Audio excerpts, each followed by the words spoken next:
This is the World Organic News for the week ending 5th of February 2018. John Moore reporting. Following on from the last few episodes, I've changed the motto on the website, and this is now the focus of the written word and the spoken. The motto is, Decarbonise the air, recarbonise the soil. I think we can all agree that decarbonising the air is a noble virtue, but how always remained the question for me. All the science pointed to removing fossil fuels from the economy. However, that was and is never going to be sufficient. Given the inertia of the economy and its bizarre connection to conservative, that's small c conservative, attitude of small business to some extent, and large corporations especially, change needs to be pushed by price signals. The introduction of monthly reporting to stock exchanges means there is a real pressure to maintain profitability in the short run. The short run can be a useful measure of things, but we are facing a much bigger, and I would suggest, existential threat to our species as well as all the others. Clearly, the introduction of the Industrial Revolution changed our material situation, eventually, in the industrialised West. It was not so positive for the former colonised nations of the world. Even in places like Australia, Canada, New Zealand, New Caledonia, the French colonies of North Africa and Indochina, the indigenous peoples suffered frightfully at the hands of the colonising imperialists. I studied archaeology at university, and for the first half of the 20th century the underlying current was the following theme. Everything wonderful originated in Europe.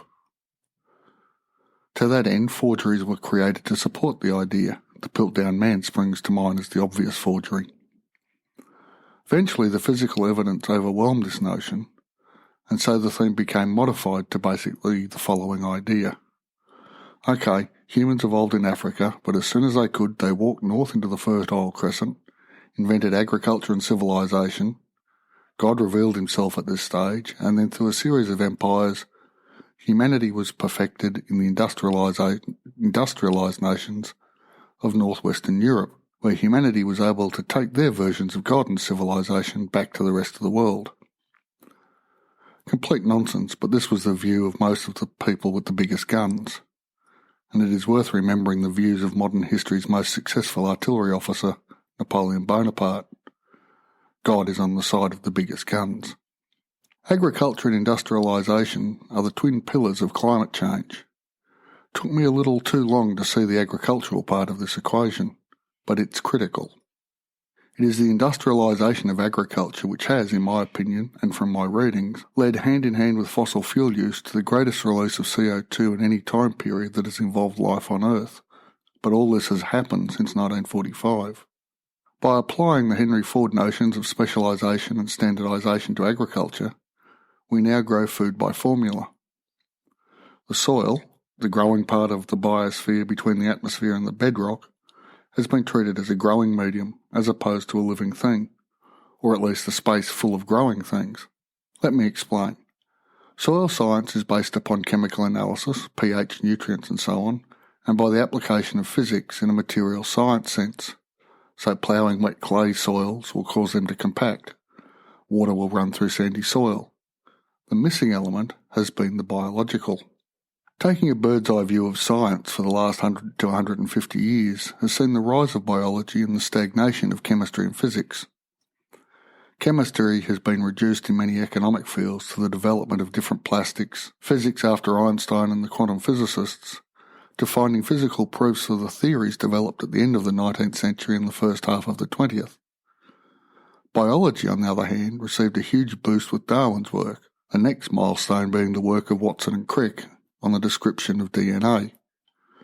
Indeed, molecular biology has had impacts in most fields of endeavour. Think of gene mapping, genetic engineering and so on. So we really need to understand the biology of the soil as well as its physical and chemical structures.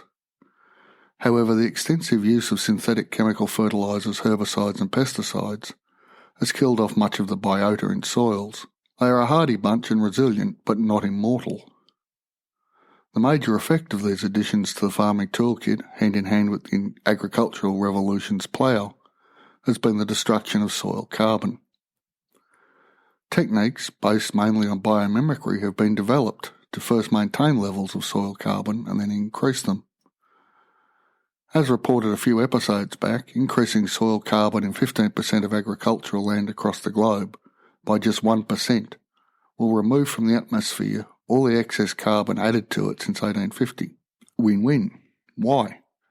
Because carbon-rich soils are geometrically more productive than carbon-depleted soils, and healthy carbon-rich soils can then produce grains on soils suited to grains and produce milk, meat and fibre from soils suited to that form of production. Instead of growing cereals under subsidy on any land, which are then force-fed to ruminants, cattle, under factory conditions, leading to salmonella build-ups, manure lakes, ruined aquifers and polluted soils, we can graze animals in the manner to which both they and the pastures evolved to support each other. This has many names and many variations, but I'll go with agroecology. I think this neatly sums up both the philosophy and the practice of using domesticated animals and pasture plants as they evolved. The practice of agroecology sucks carbon from the atmosphere and retains it in compounds in the soil where it supports the soil biota, fungal networks, bacteria and other life forms. If we combine the move to agroecology with the decarbonising of the energy system, the biosphere will come to an equilibrium closer to one which comfortably supports human and most other life. The technology to decarbonise the atmosphere is extant. Pumped hydro, solar PV, battery storage, geothermal, microgrid supplies, wave energy, and etc., and etc. We have the energy technology, we have the agroecological techniques.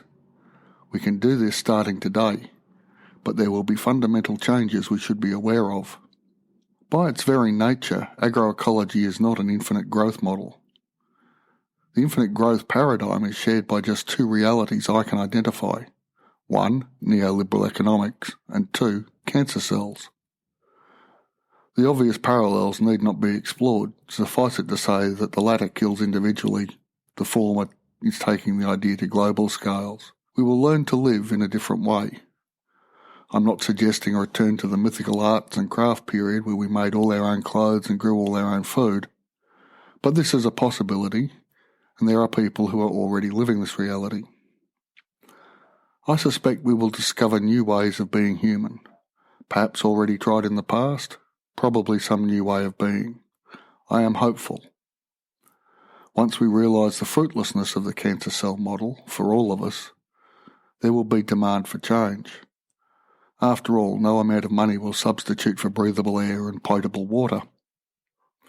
So if you know of any individuals, communities, corporations even, who are implementing this new paradigm of living with nature rather than ignoring nature, let me know. I'd love to have them on the podcast. And with that, I'll finish for this week. Just remember, decarbonise the air, recarbonise the soil.